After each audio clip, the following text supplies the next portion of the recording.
আসসালামু আলাইকুম সবাইকে। আরিয়া মেহেক চ্যানেলে আপনাকে স্বাগতম।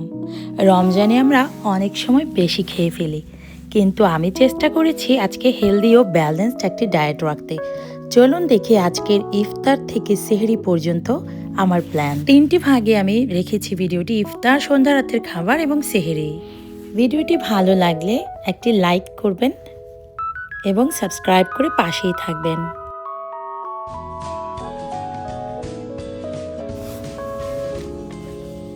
প্রথমে আমি দেখাচ্ছি দই চিয়া সিডের একটি জুস।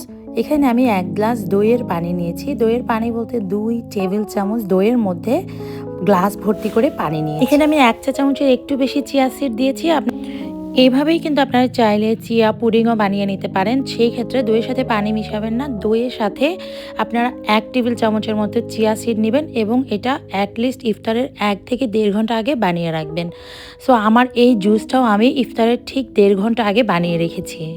চিয়া সিডে আছে ফাইবার ও ওমেগা 3 ফ্যাটি অ্যাসিড, যেটা দীর্ঘ সময় পেট ভরা রাখে। দইয়ে আছে প্রোবায়োটিক, হজম ভালো করে, শরীর ঠান্ডা রাখে এবং রোজার পরে এনার্জি দেয় আপনাকে।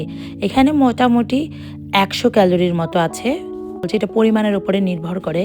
যেমন আপনার চিয়া সিডের পরিমাণ যদি বেশি হয় সেক্ষেত্রে আপনার ক্যালোরি বেড়ে যাবে, দইয়ের পরিমাণ বেশি হলে ক্যালোরি বেড়ে যাবে। আমি ইফতারের প্রথম খাবারে নিচ্ছি খেজুর। খেজুর দ্রুত শক্তি দেয়, যেটা প্রাকৃতিক সুগার বলে।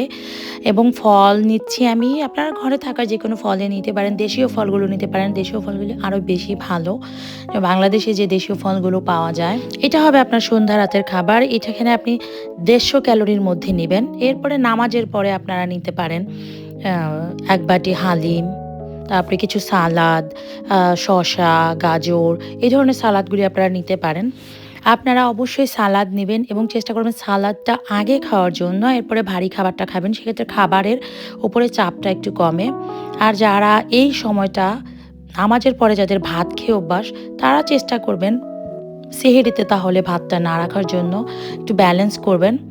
এরপরে হচ্ছে আপনারা এরপরে আবার ঘুমের আগে আপনারা খাবারটাকে ভাগ ভাগ করে নেন। একসাথে অনেক না খেয়ে 1 ঘন্টা 1.5 ঘন্টা পর পর কিছু কিছু খাবার রাখুন। সেই ক্ষেত্রে হয় কি, একসাথে অনেক খাওয়া হয় না।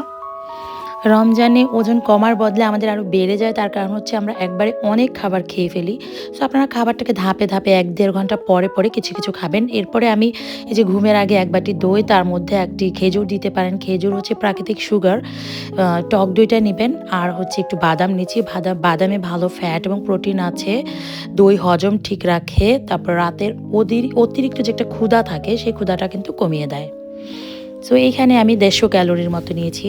এরপরে আসুন রাতের সেহরির খাবার। সেহরির খাবার আমি নিয়েছি 1 কাপ লাল চালের ভাত। লাল চালে প্রচুর পরিমাণে ফাইবার বেশি এবং ধীরে হজম হয়, দীর্ঘ সময় আপনার পেট ভরা রাখে এবং আপনাকে অনেক এনার্জেটিক দেয়। সাদা চালের পরিবর্তে যদি লাল চালটা খেতে পারেন সেটা ভীষণ ভালো। 1 বাটি ডাল নিয়েছি আমি, হাফ বাটি। আপনারা এখানে মসুর ডাল, যে কোনো ডালই নিতে পারেন। তারপরে হচ্ছে আমি এখানে ফুলকপির সবজি নিয়েছি। দেখতে পাচ্ছেন এখানে আমি চিকেন নিয়েছি। আপনারা চাইলে কখনো চিকেন নেবেন, কখনো মাছ নেবেন। সেহরিতে উঠেই প্রথমে সবজি খাবেন, সালাদ খাবেন, এরপরে মেন খাবারটা খাবেন। সেক্ষেত্রে হয় কি, খাবারটা একটু কম খাওয়া হয়। ইফতারের পর থেকে সেহরি পর্যন্ত আপনাকে 8 থেকে 10 গ্লাস পানি খেতে হবে। পানিও একবারে অনেক বেশি অনেকে খেতে পারে না, একটু পর পরে পানি খাওয়ার অভ্যাসটা করবেন। অতিরিক্ত তেলে ভাজা খাবার বাদ দিবেন এবং চিনির তৈরি খাবার বাদ দিবেন। যে কোনো কমেন্টস থাকলে আপনারা কমেন্টস বক্সে করে ফেলবেন। আমার কাছ থেকে কী ধরনের ভিডিও চান জানাবেন। আজকের মতো এখানে বিদায় নিচ্ছি। আসসালামু আলাইকুম।